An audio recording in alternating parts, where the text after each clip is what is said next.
Forêt en Vie qui est le premier fonds de dotation dédié à la forêt en France. Donc qu'est-ce qu'un fonds de dotation? C'est une structure à but non lucratif qui est dédiée à la collecte de fonds, avec des avantages, fiscaux et qui en fait qui utilise ces fonds pour la réalisation d'une mission d'intérêt général. Notre mission d'intérêt général, c'est d'acquérir des forêts par des dons, achats de forêts heu ou des dons, financiers et par des legs et puis de mettre à disposition d'associations, de citoyens, de citoyennes, ces forêts pour réaliser des projets locaux grâce au bail forestier innovant mis en place par Forêt en Vie. Notre objectif, c'est de développer des activités respectueuses du milieu vivant, d'encourager des relations harmonieuses avec la forêt et de favoriser des filières adaptées au territoire. Hop, excusez-moi. Donc je vous rappelle que nous avons en cours une, campagne de financement participatif qui s'intitule «S'engager pour des forêts vivantes». Donc elle est active sur Hello Asso et donc c'est, une collecte de fonds participative pour, acquérir notre première forêt. Donc je vous ai mis le lien sur le chat. N'hésitez pas à nous soutenir dans notre action. Et maintenant, je vais présenter en quelques mots François Xavier. François Xavier est donc, hop, auteur, réalisateur de films documentaires. Après des études en sciences politiques et en anthropologie, il a suivi le master réalisation documentaire créé à l'USAS à Ardèche Images. Il vit et travaille sur le plateau des Mille Vaches où a été tournée une partie du Temps des forêts. Alors précédemment, il a travaillé sur d'autres projets comme Gangster Project sur la jeunesse dans les townships du Cap, Au nom du coach en 2012 sur les rêves de richesse d'un ancien candidat de télé-réalité et La chasse aux snarks en 2013, donc une institution belge qui accueille des enfants souffrant de troubles du comportement. Et donc François Xavier a ensuite réalisé Le temps des forêts en 2018. Donc ce documentaire, évoque l'évolution de la gestion forestière et de la filière forêt-bois en France. Il interroge le modèle de sylviculture industrielle qui s'étend depuis une cinquantaine d'années en France, donc la mécanisation lourde, les monocultures d'arbres, l'emploi d'engrais, de pesticides, la disparition des savoir-faire artisanaux. Il a fait l'objet de nombreux débats et réactions à sa sortie, aussi bien de professionnels de la filière que de citoyens. Et ce documentaire a été récompensé à de nombreuses reprises, dont le Grand Prix à la Semaine de la critique du Festival de Locarno et d'autres prix, internationaux en Italie, à Berlin, en Belgique, en Budapest. Donc voilà, pour vous présenter, François Xavier. Donc maintenant, je vais commencer par, quelques questions, donc pour commencer notre entretien. Alors François Xavier, bonsoir. Je vais Bonsoir. bonsoir. Je vais commencer par te poser une question. Comment est né, le projet, du Temps des forêts? Quel a été l'élément déclencheur de ce grand projet? Alors, bon, d'abord merci de m'inviter et d'être nombreux ce soir. Au départ, je crois que ce qui a commencé à éveiller mon attention sur le thème de la forêt, c'est, un reportage de Télé Mille Vaches qui avait fait date, qui s'appelait, PEFC, un label qui cache la forêt. Et c'est vrai que donc ça fait plus de 10 ans maintenant et ça avait fait beaucoup de bruit sur le plateau parce que, bon évidemment ça expliquait que ce label, désormais bien connu, était absolument pas contraignant et permettait en tout cas ne protégeait pas du tout des coupes rases il y avait beaucoup d'acteurs de la filière en fait qui s'exprimaient et on voyait, que dans le monde forestier, en tout cas le monde forestier était traversé par des fractures et que, c'était pas un bloc comme ça qui pensait de la même manière et qui agissait de la même manière. Suite à ce reportage, il y a un mouvement qui a commencé à renaître, sur le plateau comme ça en tout cas sur le plateau de Mille Vaches, de, je dirais un mouvement social et d'éducation populaire autour des questions forestières. L'idée que les habitants se réapproprient un peu ces questions et interviennent dans le débat public. Et il y avait notamment donc une association qui, bon, qui est un peu en sommeil aujourd'hui, mais qui s'appelait à l'époque Nature sur un plateau, dont faisaient partie à l'époque, Marc Lajara et Vincent Magnier, qui sont les 2 premiers personnages qu'on voit dans le film Le Temps des forêts. Et c'est vraiment eux qui m'ont ouvert les yeux, qui m'ont appris à moi et à énormément de gens sur le territoire, à regarder la forêt, à essayer de comprendre surtout les logiques, les logiques qui s'y déploient, les contradictions, voilà, ça a été très important pour moi et en regardant la forêt différemment, bon, moi ça fait 13 ans que j'habite sur le plateau de Mille Vaches et je venais pas du tout d'un territoire forestier. Au départ, je viens de Basse-Normandie, ou plutôt des plaines céréalières et bon, je pense que j'avais pas beaucoup plus d'intérêt que ça pour la forêt, sinon qu'à peu près comme tout le monde, j'aime bien les arbres, mais ça allait pas plus loin. Et donc c'est là que je me suis dit qu'il y avait en tout cas, nécessité de fabriquer un objet qui pourrait être un film me raconter ce mouvement-là.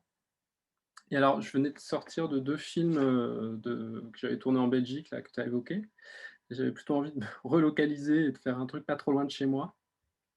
Et bon, finalement, c'est pas ça qui s'est passé parce que quand j'ai commencé à investiguer, à rencontrer plein d'acteurs du monde forestier, je suis sorti peu à peu du territoire et puis je me suis retrouvé finalement à travailler sur la France entière, mais c'était pas prévu au départ. En tout cas, voilà, j'avais envie de dire que ce film, pour moi, c'est évidemment une œuvre, qui est signée de mon nom, mais que j'inscris vraiment dans un mouvement global, collectif, dont fait partie, également le RAF, qui m'a beaucoup, le Réseau pour les alternatives forestières, qui m'a énormément, épaulé dans cette, entreprise et voilà, moi je l'inscris vraiment comme un élément d'une lutte et d'un mouvement global, qui s'est déployé tout au long des années 2010. Est-ce que tu aurais une, rencontre, une anecdote qui t'a particulièrement marqué pendant ce projet à partager avec nous? C'est pas une rencontre ou une, anecdote spécifique, mais en fait, c'est la rencontre avec les travailleurs de la forêt de manière générale qui a été, souvent très forte. Déjà avec les bûcherons, ça j'en ai rencontré énormément dans mes repérages et c'est vrai que c'est tellement loin de l'image qu'on peut se faire au départ dans l'imaginaire populaire, de la grosse brute au fond des bois, quoi, qui saccage la nature, qui est malheureusement peut-être encore partagée par certaines personnes. Mais j'ai vraiment rencontré tellement de bûcherons qui ont une connaissance du vivant, qui a rien à envier à celle, des ingénieurs forestiers. Et puis, vraiment la technicité, le niveau de technicité de leur savoir-faire, c'est des choses qui m'ont extrêmement impressionné. Heu, Par ailleurs, aussi effectivement, bah, bon, ce que j'ai déjà un peu dit, c'est que vraiment j'ai rencontré aussi beaucoup de gens, mais ça, et c'est pas que dans le monde forestier, qui étaient dans ce monde-là et qui s'y sentaient pas bien, quoi. En tout cas, qui étaient pas à l'aise avec, ce qu'ils étaient obligés de faire, les logiques, qu'ils étaient obligés plus ou moins de suivre, les directives qu'on leur imposait et ça a été, hem, ouais, parfois ça a été des moments assez, en tout cas, je sentais qu'il y avait un besoin très fort, de plein de personnes, dans le monde forestier ou du bois de témoigner, de raconter, ce qui leur arrivait et j'ai eu envie un peu d'être le porte-voix de ces gens-là quelque part. Ouais, d'accord. Hem, est-ce que le projet a évolué justement au gré de ces rencontres? Ou est-ce que tu avais, un projet déjà ficelé au départ qui était plutôt à voilà, à l'image de ce que tu souhaitais à la fin? Bon, comme c'est un projet qui est voilà, en tout cas, que moi je m'inscris dans une écriture cinématographique plus que, je suis pas journaliste, hein. Donc c'est vrai que la différence avec le reportage en cinéma, on sait pas toujours en cinéma documentaire, on sait pas toujours, où tout ça va nous mener. Je crois qu'il y a quand même une tonalité, un petit peu mélancolique dans le film. Il y a des constats assez durs, des gens qui m'ont beaucoup fait ce retour-là, que c'était un film assez dur. Je le conteste pas et j'avais pas spécialement prévu ça. Mais c'est vrai que, il y a une tendance aujourd'hui, dans l'industrie audiovisuelle, voilà, faut faire des films qui donnent la pêche, des feel good movies, faut donner de l'espoir aux gens, bon voilà, moi je suis pas convaincu de ça. Il y a, je sais pas, je lisais une interview dans Le Monde de Greta Thunberg il y a quelques jours là, qui disait: «Mais aujourd'hui les gens veulent pas entendre des mauvaises nouvelles autour, du climat», par exemple, mais bon, je pense qu'il faut aussi que faut aussi qu'ils ouvrent les yeux, parce que rien que si on prend le constat qu'il faut qu'on divise par 2 nos émissions d'ici 2030 et qu'on n'est pas du tout sur la trajectoire, enfin, il faut un petit peu se secouer. Je pense que sur cette question de la forêt aussi, qui avait été quand même très peu abordée, ou pour beaucoup de gens qui, à travers le film, découvraient des questions qui s'étaient jamais posées, peut-être qu'il y avait, cette nécessité-là d'être un petit peu secoué. Alors, être secoué pas n'importe comment, Heu, pas en jouant sur l'angoisse, comme peuvent le faire les médias, parce que ça, je pense, oui, l'angoisse, la peur, effectivement, ça paralyse et ça donne souvent des mauvaises réponses. Mais en tout cas, amener à réfléchir, même si le film, il propose pas de solutions évidentes. Mais déjà, en tout cas, déjà comprendre les logiques qui sont à l'œuvre, même si elles sont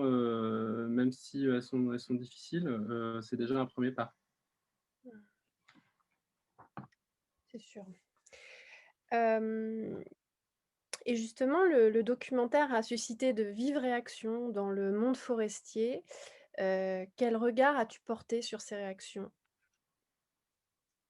Bon, au départ, c'est plutôt un regard amusé. Bon, parce que pour refaire le film est sorti, en salle, début septembre 2018, et avant même ses sorties en salle, alors je sais pas bien comment, mais, en tout cas des instances de la filière et à l'ONF avaient réussi à se procurer, le film. Bon, parce qu'il a été envoyé assez largement aux exploitants de salles et à des journalistes et cetera. Ils ont dû l'avoir par ce biais-là, et ils ont, en anticipant la sortie et qu'ils allaient sans doute se retrouver un peu sur le grill à ce moment-là, il y a d'abord la filière bois, donc je crois que c'était la FNB qui avait envoyé, un communiqué à peu près à tous ses, adhérents, c'est quand même du monde, pour dire qu'il y avait un film épouvantable qui allait sortir et qu'il ne fallait absolument pas aller le voir. Je pense que c'était une très bonne promotion. Enfin bon, moi je sais pas vous, mais si je reçois quelque chose comme ça me rend plutôt curieux. Mais c'était pas plus argumenté que ça. Enfin, c'était vraiment, une tentative d'essayer que le monde, attention, on attaque la filière, il faut faire corps. Voilà, voilà, mais en fait, il y avait comme ça une tentative d'essayer de susciter un esprit de corps. Et puis il y avait également l'ONF qui a produit un document un petit peu plus élaboré, qui à destination de ces cadres, qui pour le coup, incitait ces cadres à se rendre aux projections, et en tout cas et à accepter, les demandes d'interview pour, donner, le point de vue de l'institution sur les questions qui sont soulevées par le film. Alors, c'était un document très détaillé qui faisait une analyse de séquences, vraiment, un petit peu laborieuse, mais vraiment très précis sur ce que le film, tout ce qui était dit dans le film, et puis avec un contre-argumentaire, bon, plus ou moins pertinent. Voilà, c'était, comme on dit, c'était de la communication, quoi, c'était des éléments de langage. Donc il y a eu cette phase-là qui a précédé la sortie du film, et puis, il y a eu, les rencontres dans la salle. Donc bon, moi j'ai fait un gros tour de France avec ce film, et c'est vrai que, il y a eu, énormément de discussions, d'acteurs du monde forestier qui se sont retrouvés dans la salle, suite à la projection. Et moi ce que j'ai trouvé passionnant, c'est qu'il y a des gens qui s'étaient jamais parlé, qui étaient parfois sur un même territoire, et qui ont pu échanger des points de vue, parfois de façon, je dirais pas véhémente, mais en tout cas très franche, mais en tout cas qui ont pu discuter. Moi, souvent, en fait, ils discutaient entre eux et ça m'était pas adressé, quoi, quelque part. Mais voilà, en tout cas, quand on dit, les réactions du monde forestier, comme je disais en introduction, c'est un monde qui est traversé par, des contradictions, des rapports de force, et contrairement à ce que les instances essaient de faire passer, il y a pas une seule voix. Et moi, ce qui m'a en tout cas interpellé, parce qu'il y a eu aussi un communiqué de France Silvar, donc le syndicat des propriétaires forestiers, donc qui représente une toute petite minorité de propriétaires, mais qui prétendait parler au nom de tous les propriétaires. Et en tout cas, voilà, il y a c'est cette stratégie, je pense, d'essayer de faire passer, de me faire passer, ou en tout cas de faire passer le point de vue du film pour le point de vue des bobos écolos urbains.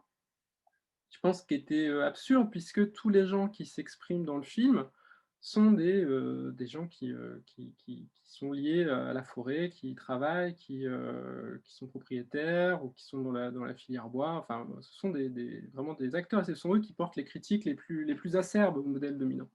Donc voilà, moi je pense en tout cas cette tragédie-là n'a pas été très efficace. Mais moi, pour moi, une des réussites du film, en tout cas, c'est d'avoir permis, cette prise de parole, à l'occasion des débats, de gens qui avaient encore jamais eu l'espace pour le faire. Ouais, d'accord. Et est-ce que justement, à la suite de ces débats, il y a eu des retombées, positives ou négatives, suite à ce tour de France que tu as fait? Alors, mais j'ai eu pas mal de retours de pas mal, quelques retours. Après, faut bon, c'est toujours difficile de quantifier, mais en tout cas de gens qui étaient propriétaires forestiers, voilà, et qui m'expliquaient qu'ils s'étaient absolument jamais posé de questions sur la gestion forestière, et que, bon, ils avaient laissé les clés de la forêt à un gestionnaire, et qu'en fait, ils se rendaient compte qu'ils n'avaient pas toujours fait, ce qui correspondait, eux, à leurs valeurs, et qu'ils allaient justement, peut-être essayer de reprendre les choses en main, ou essayer de changer leur façon de faire. Je sais qu'il y a eu, en tout cas l'exemple du groupement de sauvegarde des feuillus du Morvan, qui est présenté dans le film, a, donné envie à plein de gens, bah, de faire la même chose sur leur territoire. Et donc ça c'est aussi, enfin une belle nouvelle. J'ai eu des retours aussi effectivement des gens du Morvan qui me disaient que suite au film aussi, ils avaient eu aussi énormément de personnes qui s'étaient manifestées pour participer. Voilà, après je pense que, dans les choses moins matérielles, moins concrètes, il y a quand même, mais c'est encore je redis ce que j'ai dit tout à l'heure, le film, je pense qu'il a permis de légitimer, au sein du monde forestier et de la filière bois, une parole qui jusqu'à présent l'était pas. Des gens qui, en tout cas, tous les gens en tout cas qui critiquaient le modèle dominant et qui, ne se sentaient pas légitimes pour le faire, suite au film, je pense que ça leur, a donné, en tout cas un petit peu plus de légitimité et d'élan pour le faire. D'accord. Est-ce que les personnes de la filière conventionnelle ont été difficiles à rencontrer? Et bon, tu viens en partie de répondre à la question de savoir quelle était leur réaction, quand elles ont vu le documentaire, ou en tout cas quand la façon dont elles l'ont attendu. Donc voilà, par rapport à cette partie-là. Alors, bon, rencontrer, les forestiers de manière générale, c'est difficile parce que c'est des gens qui sont très occupés. Donc c'est pas évident de les attraper. D'une manière générale, les gens qui travaillent seuls à leur compte, et bon, c'est vrai que le monde forestier, c'est beaucoup ça, c'est beaucoup des gens qui sont tout seuls, un peu isolés, des entrepreneurs individuels. Ça, c'est des gens qui sont plutôt faciles d'accès parce que bon, globalement, les gens aiment bien parler de ce qu'ils font, et puis ils n'ont pas souvent l'occasion de s'exprimer, donc non, j'ai pas eu trop de problèmes. Après, la difficulté, c'est plus effectivement avec des gros acteurs, des grosses institutions qui, eux, tiennent vraiment beaucoup à maîtriser leur image.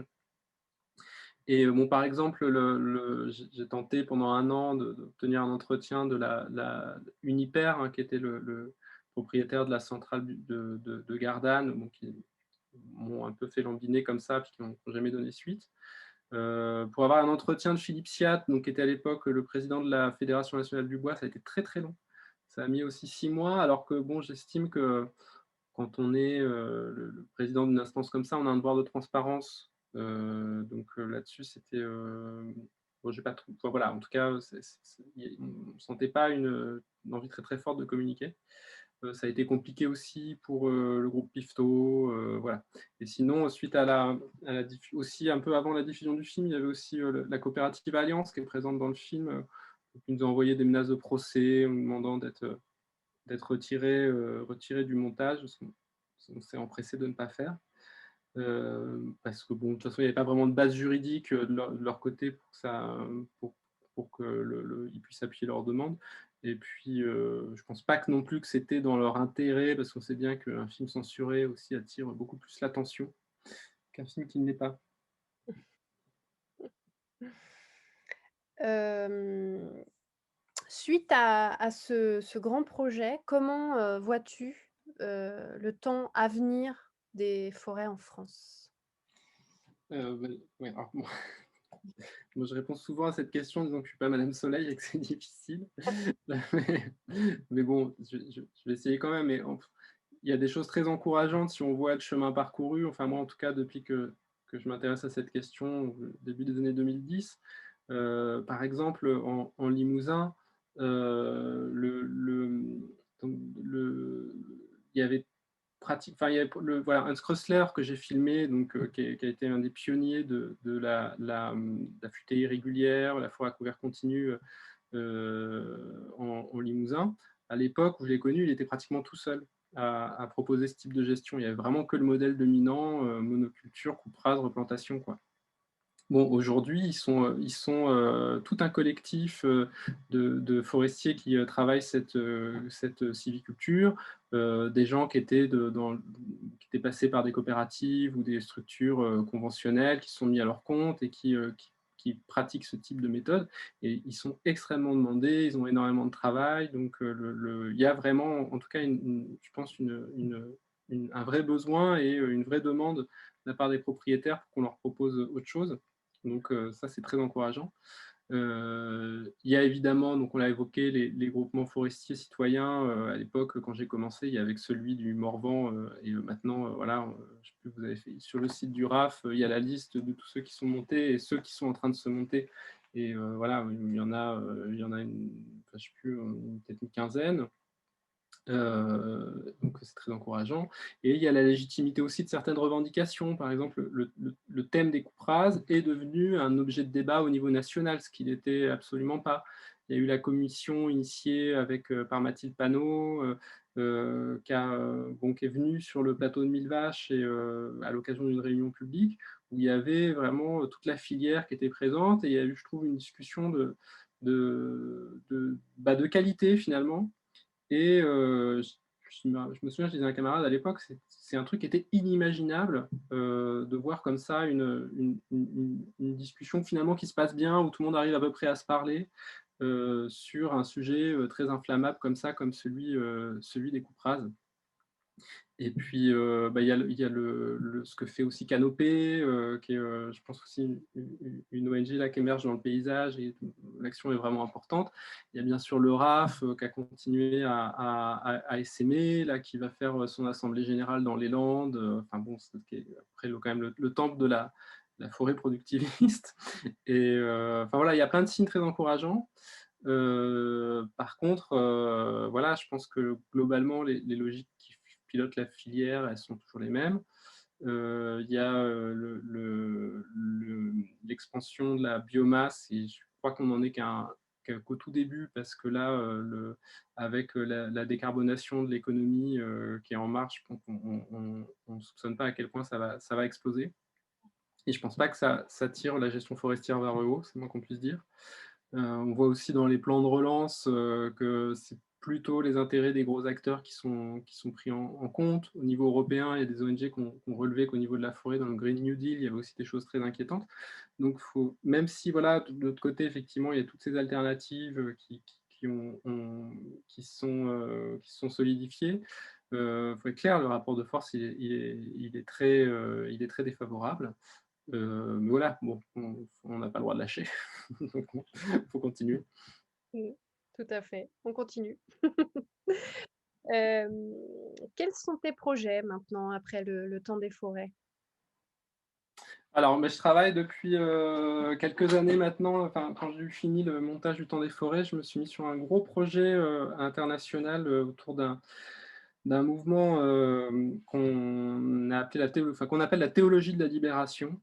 Alors, pour ceux qui connaissent pas, c'est un mouvement à l'intérieur de l'Église catholique, d'Amérique latine tout un secteur de l'Amérique de l'Église qui a, épousé, je dirais, la cause du peuple, qui s'est placé du côté, des luttes sociales, de la résistance, aux dictatures, parfois même, dans un engagement, révolutionnaire, et qui a été très, très important dans la structuration des luttes politiques, de mouvements comme le zapatisme, par exemple, ou le mouvement des Sans-Terre, au Brésil. Donc c'est là que ça rejoint aussi, l'écologie.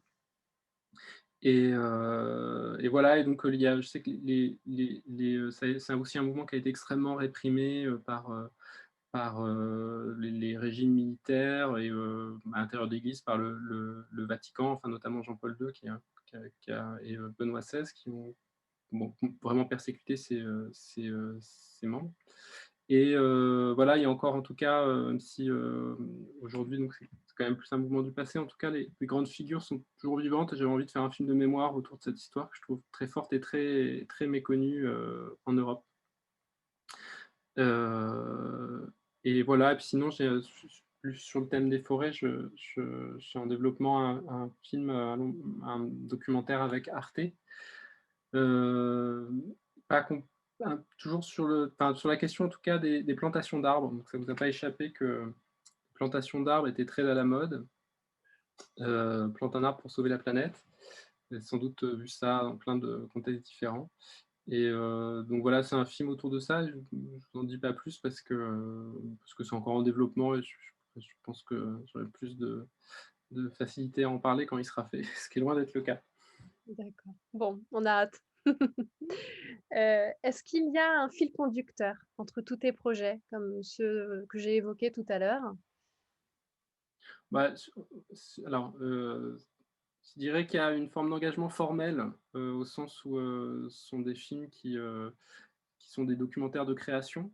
Heu alors, au sens où, ce ne sont pas des objets formatés, comme on peut voir le plus souvent à la télévision. Bon, ce qu'on appelle, documentaires à la télé, en fait, ce sont plutôt des reportages, ce sont plutôt souvent des commentaires illustrés. Vous avez, voilà, des images qui défilent avec une voix off qui vous dit, ce que vous voyez, ce que vous voyez déjà, des fois que vous n'avez pas compris. Et donc voilà, ce sont des objets en tout cas, assez formatés. Le documentaire de création, en tout cas, propose un regard d'auteur sur une réalité, en tout cas, on assume une subjectivité, un regard. Et voilà, moi je m'inscris plus en tout cas dans cette vision du documentaire qui a à voir plus avec le cinéma qu'avec le journalisme, comme je disais. À part ça, voilà, bah, je pense que tous mes films, même si c'est pas forcément les mêmes sujets, en tout cas, il y a toujours un fond politique et social. Tu as pas cité mon premier film, c'était autour de nucléaire, justement dans la région de Lussas, en Ardèche. Et j'ai fait également un film aussi sur l'oral d'entrée en école de commerce qui s'appelle Initiation avec un autre camarade, et qui était, quelque part une réflexion sur comment on fabrique, l'homme nouveau, du capitalisme du 21e siècle, à travers ces écoles de commerce, quoi. Voilà, mais en tout cas, je pense, ouais, le fil conducteur, c'est en tout cas de dépasser, le seul contenu informatif, si vous voulez. Enfin, là, je sais qu'effectivement, il y a un fort contenu informatif dans le temps des forêts, mais l'ambition, c'est plus de déplacer le regard, quoi, faire en sorte que, on regarde plus tout à fait la forêt de la même manière.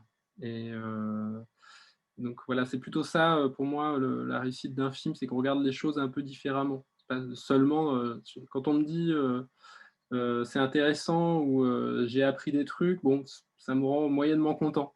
Par contre, quand on me dit, «Ah bah, ça m'a déplacé», là, je suis content. Voilà. OK, super, super intéressant. Ce que je te propose maintenant, c'est de passer aux questions parce qu'il y en a quelques-unes. On en a quelques-unes. assez diverses, donc je vais les poser dans l'ordre. Donc d'abord, j'ai Corentin Poisson, qui est gestionnaire forestier chez Foreston, et qui nous demande, qui nous parle de Prosilva. Donc le film parle de Prosilva, de J. Azera. Pourquoi ne pas avoir creusé ce sujet de sylviculture proche de la nature et économiquement viable? Vous présentez l'ancien modèle qui doit changer et un modèle passif ne visant qu'à peu couper. Exemple groupement forestier du Morvan, la gestion forestière raisonnée est plus technique que ce qui est montré et mérite d'être mise en avant, ne pensez-vous pas? Alors, bah, je suis partiellement d'accord avec en tout cas sur l'analyse du film parce que, Hans Krösler, donc il pratique, il est je sais pas s'il est, affilié Pro Silva parce que c'est quelqu'un qui aime pas forcément trop les étiquettes, mais en tout cas, c'est quelqu'un qui coupe des arbres. Enfin voilà, il est, comme il le dit, hein: «Moi, dans mes forêts, je sur ma gestion forestière, à la fin, il y a autant de bois que dans la gestion cyclique par coupe rase, seulement je le fais par, éclaircie progressive». Donc ça va au-delà de la gestion comme ça, bon, en tout cas, voilà, je pense en tout cas ce qui sa gestion sera en tout cas se rapproche de ce que fait, ce que propose ProSilva.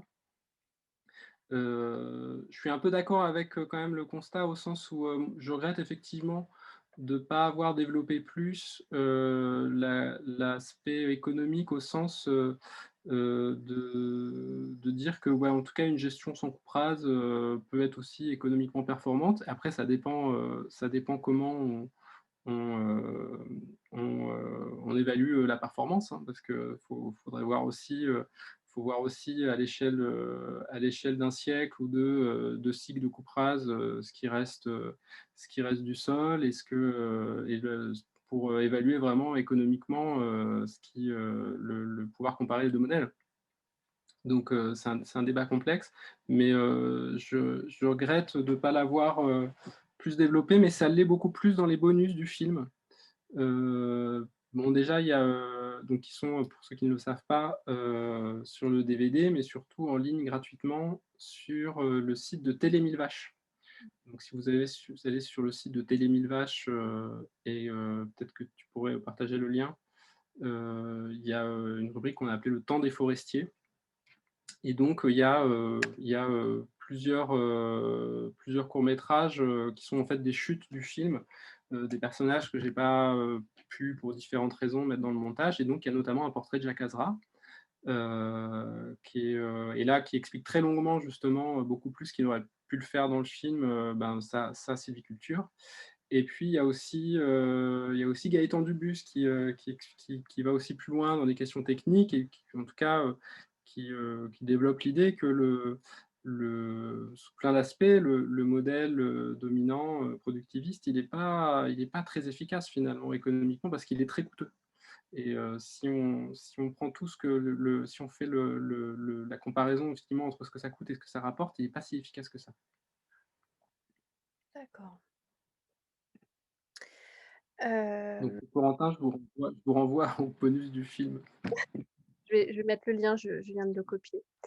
J'ai une question de Julien, qui est peut-être un futur gestionnaire forestier, qui pose des questions sur le bois énergie. Donc, on aperçoit subrepticement la question du bois énergie dans le documentaire.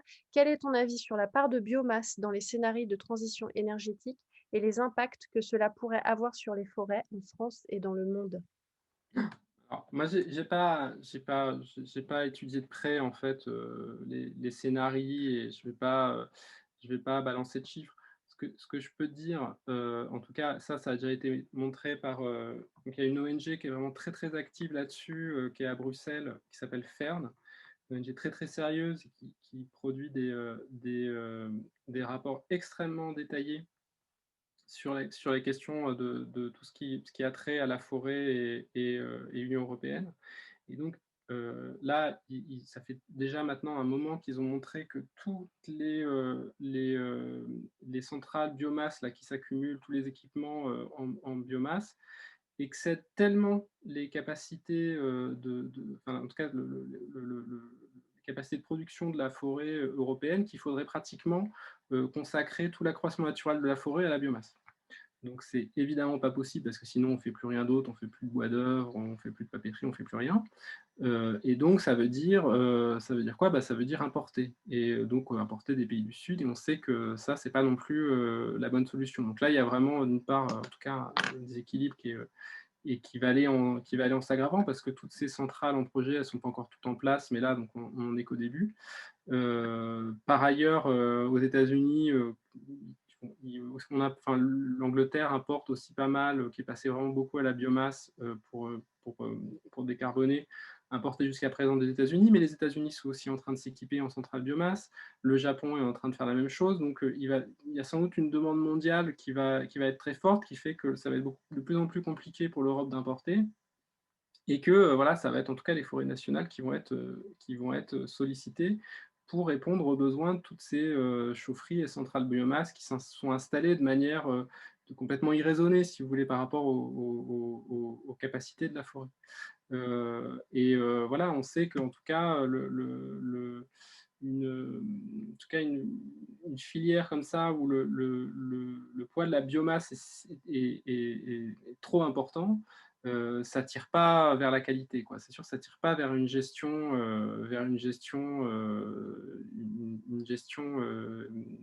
qui va vers une gestion écologique et une gestion, en tout cas ça bouleverse, si vous voulez, la hiérarchie des usages, quoi. Donc, je pense pas qu'il faille s'en réjouir. Bon, d'accord, merci. Paul Roy, te demande, quid de la place des centres régionaux de la propriété forestière? C'est-à-dire? Dans Heu, si tu as un avis sur leur fonction, leur action? non, enfin, en tout cas, j'ai pas un avis, très construit là-dessus. Simplement, je sais que déjà, c'est compliqué parce que j'ai l'impression que d'une région à l'autre, c'est pas tout à fait la même chose. Heu, le, hem En tout cas, moi, j'ai eu pas mal de retours d'agents du CRPF en tout cas, venaient me voir un petit peu discrètement, à la fin du film pour me dire qu'ils se reconnaissaient, en tout cas, dans le constat qui était posé dans le film et que c'était compliqué au niveau de leur institution de le revendiquer, quoi. Voilà, moi, je peux pas en dire beaucoup plus parce que c'est pas un dossier que j'ai vraiment étudié. Mmh. Ouais, si je peux juste préciser l'idée, en fait, moi j'ai animé 4 débats après le temps des forêts. Mmh. Et je vous remercie vivement parce que je pense que ça a vraiment fait prendre conscience à beaucoup de gens de ce qui se passait dans les forêts. Ma seule remarque, en fait, peut-être, c'est que moi, je suis petit propriétaire forestier, je fais beaucoup de formations au CRPF. Tous les CRPF ne sont pas sur la même longueur d'onde, mais beaucoup prônent des modèles qui sont finalement assez proches de ceux de Procilla. Et mon idée, c'est simplement de dire que oui, il y a des gens qui font n'importe quoi, mais il y a pas mal de gens qui essaient de faire tout ce qu'ils peuvent compte tenu des contraintes qu'ils subissent. Et qu'à mon sens, il convient vraiment de les encourager au maximum. Voilà, c'était juste ça, quoi. Mais un Ouais, grand merci. d'accord. Merci, D'accord. monsieur Roy. Alors, je vais passer à la question suivante qui est de nouveau de Julien. As-tu eu l'occasion de rencontrer des initiatives foncières citoyennes durant le processus et ne trouverais-tu pas que cela ferait un bon sujet pour un nouveau documentaire? Ah, ça ferait certainement un bon sujet, mais c'est pas moi qui le ferais. Non, non, mais il y aurait plein de films à faire, je pensais à un moment, ce serait bien de faire un film sur la question du genre en forêt. Je pense qu'il y aurait beaucoup de choses à dire parce que c'est un sujet qui est revenu souvent dans les discussions. Oui, oui, bien sûr, là, en plus, c'est une histoire qui est en train de s'écrire parce que ça émerge de partout.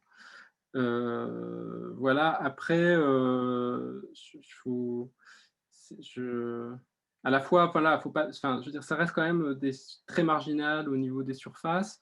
Ce qui est formidable, c'est que ça peut montrer des contre-exemples, ça peut aussi réhabiliter toute la notion des communs. Donc, c'est que par exemple, là, en tout cas, il y a un petit groupe sur le plateau de Mille Vaches. Ça fait très longtemps qu'il y a cette envie de créer un groupement comme ça, mais bon, pour plein de raisons, parce que c'est quand même assez difficile, ça pose plein de questions.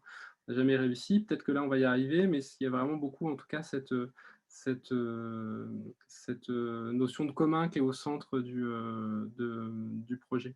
Après, je ne sais pas quelle était la question. Peut-être que je suis un peu, je ne sais pas si j'ai vraiment répondu. Non, bah, c'était voilà, c'était comment dire? Tes expériences avec des initiatives foncières citoyennes, je pense que tu l'as évoqué et puis, savoir si ça ferait un nouveau sujet de documentaire, bah, je pense que tu nous as répondu. Ce ne sera pas toi qui le feras. Ouais. Alors j'ai encore quelques questions. Marion, technicienne forestière à l'ONF, demande: «Auriez-vous envie de faire un deuxième film sur la forêt de demain, notamment tourné vers une sylviculture plus respectueuse du vivant, plus en accord avec les dynamiques naturelles de chaque espèce?» Heu, Je crois qu'il y a une demande, François-Xavier, pour, un nouveau documentaire. non, mais c'est très ouais, là, en tout cas, dans les 5 ans qui viennent, ça va être compliqué, par rapport aux projets qui sont déjà en cours. Et puis, je crois qu'en fait, là aussi, il y a aussi beaucoup de films qui sont en cours justement sur ce thème-là. Je doute pas qu'il y en ait un qui répondra à ce besoin-là. Mais oui, c'est vrai que, par exemple, heu, on m'a reproché un petit peu, enfin, de pas avoir plus montré des chantiers collectifs, aussi toute la joie qu'il pouvait y avoir, au travail en forêt, dans les alternatives à petite échelle. Ça, c'est sûr, c'est des trucs qu'il faudrait faire, qu'il faudrait montrer, voilà. Mais bon, il y a plein de réalisateurs, il y en a plein qui pourraient le faire à ma place. Bon, très bien. Corentin Poisson qui a posé une question, heu, t'invite volontiers en forêt pour démontrer que la sylviculture peut être économiquement viable, respecter la nature et produire du bois de qualité, et donc il t'invite chez foreston.fr.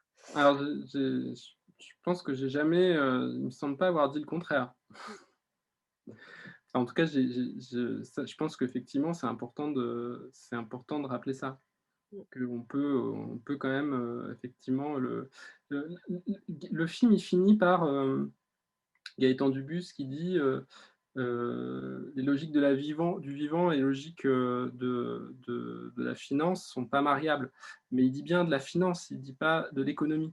Donc la finance, bah, c'est le tableau Excel, c'est le rendement à court terme, c'est faire des économies d'échelle, c'est faire des économies, effectivement parce qu'on va manier des volumes énormes, on va faire des économies comme ça. Mais par contre, par exemple, si on regarde ce que produit une scierie, à Canter, une petite scierie artisanale, elle va être beaucoup plus efficace sur le rendement matière, par exemple. Donc ça dépend, encore une fois, ça dépend, qu'est-ce qu'on enfin, comment on prend l'économie. Si c'est effectivement l'économie financière, c'est différent. D'accord. Philippe J, les Christ donc te demande, ou alors est-ce que c'est une attends, je vais lire ce qu'il a dit. «Les critiques Mmh. justifiées sur la gestion forestière industrielle se polarisent sur la coupe rase. Le problème est mal posé. Ce qui doit être remis en question est la gestion forestière cyclique, de la plantation à la coupe rase, et on recommence au profit d'une gestion forestière qui maintient debout le couvert forestier. Mon expérience sur le terrain et parmi des propriétaires me montre que les mentalités changent et que cette gestion plus respectueuse de la forêt commence à gagner les esprits. Patience, ça vient». Donc c'était pas tellement une question, c'était plutôt une jolie constatation. Ouais. Et j'ai vu que parmi les participants, il y avait, mon ami Philippe Joran, mon ami et voisin de Jansiou, propriétaire C'est bien forestier. moi. Ouais, peut-être, tu peux dire un mot là-dessus? Parce que toi, effectivement, tu as changé de modèle dans ta gestion? J'ai pris une forêt qui était gérée de la façon traditionnelle, de façon cyclique, et je suis en train de faire une transition vers une gestion beaucoup plus respectueuse en maintenant couvert forestier. mais en discutant avec des gens qui font ça depuis même déjà pas mal de temps, quelqu'un qui connaît bien le problème m'a dit: «Oh, tu verras peut-être le résultat dans 30 ans». Mm. Voilà. La forêt, le temps de la forêt, là je mets au singulier, le temps de la forêt n'est pas le temps des hommes. Merci Philippe. Merci. Alors, encore quelques questions. Merci. Anne du RAF, comment ont réagi les personnes qui ne sont pas trop à leur avantage dans le film, comme les propriétaires landais ou les responsables d'Alliance? Alors, le propriétaire landais, il est venu, il a assisté à une projection qui était animée par Jacques Azra. Jacques qui a animé un nombre incalculable de projections. Enfin, il a vraiment été un VRP du film. Parce que bon, encore une fois, ça a été, les espaces pour pouvoir, discuter et échanger, ben, il y en a pas beaucoup, surtout dans les Landes, où il y a vraiment on n'entend toujours qu'une seule voix et donc je crois que pour lui, le film, ça a été une occasion de pouvoir débattre et une occasion un peu ratée parce qu'il me disait que, finalement les propriétaires, le monde de la filière venaient assez peu. Alors qu'en Limousin, vraiment, il y avait beaucoup de monde du monde forestier dans les salles. Et en tout cas, voilà, je sais que ce monsieur est venu à une projection avec Jacques, mais il est reparti un petit peu mécontent, en gros blanc. Il n'avait pas l'air, il avait pas l'air ravi. Bon, j'en sais pas beaucoup plus. Il m'a pas recontacté pour me reparler. Et Alliance, bah, voilà, j'avais évoqué effectivement, bon, ils avaient envoyé des courriers pas très sympas d'avocats pour qu'on enlève la séquence. Et après, ils sont beaucoup venus aux projections. Enfin, dans les premières projections que j'ai faites, il y avait toujours quelqu'un d'Alliance dans la salle. Alliance, pour ceux qui ne savent pas, donc c'est la coopérative de France la plus importante, en tout cas qui est issue de fusion de plein de coopératives, donc qui est essentiellement basée dans le sud-ouest. Et donc voilà, qui sont venus pour porter la contradiction, mais souvent c'est ça qui était bien, c'était que c'était pas vraiment moi qui avait besoin de répondre, puisque bah, c'est d'autres personnes dans la salle, et notamment d'autres forestiers qui se chargeaient de répondre à leur place, en tout cas autour du film, et de vraiment pouvoir montrer que bah, ce qui est montré dans le film, même si, comme je disais, c'est un regard subjectif, ça sort pas complètement de mon imagination. Voilà. Et que les constats qui sont posés, voilà, en tout cas, il y a une partie du monde forestier qui les partage. D'accord. Dominique, citoyenne qui défend la forêt. En Île-de-France, la forêt périurbaine est atteinte par la maladie de l'encre qui atteint les châtaigniers. Pour y remédier, l'ONF abat tous les châtaigniers et y compris les chênes centenaires, coupe rase plus facile qu'un abattage sélectif. Le problème, c'est que l'ONF maintient son plan de gestion. Les coupes s'ajoutent aux coupes rases. C'est un désastre. Une lettre ouverte a été adressée au ministre, car il faut un arrêté ministériel pour stopper les plans de gestion. Et l'État encourage l'abattage pour le bois énergie. Comment faire pour stopper ces coupes rases et protéger la forêt périurbaine, 70 000 hectares en Île-de-France? Est-ce que tu aurais des idées? Alors, j'ai idée que c'est des sujets qui sont extrêmement complexes. Ces questions est très, très, très difficiles à traiter pour les forestiers, même ceux vraiment qui ont les consciences écologiques les plus développées, ces questions des parasites, des maladies. Là, j'ai eu une discussion avec un ami forestier sur le plateau, là, sur la question des scolites, sur les épicéas, que faire. Alors, récemment, il y a eu je ne sais pas si elle a eu lieu déjà, peut-être qu'Anne, tu sais,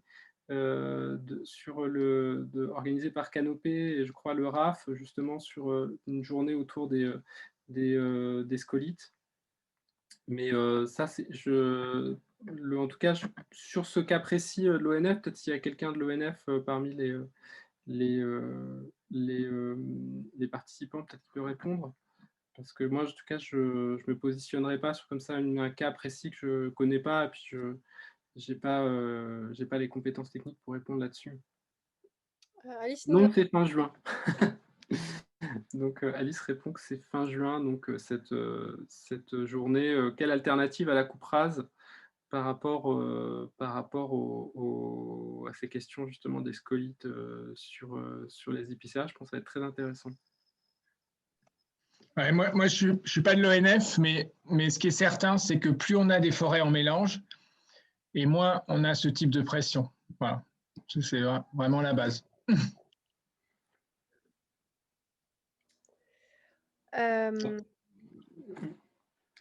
Je poursuis. On a une dernière question. On était supposé s'arrêter à 20h, donc je vais tout de suite la poser.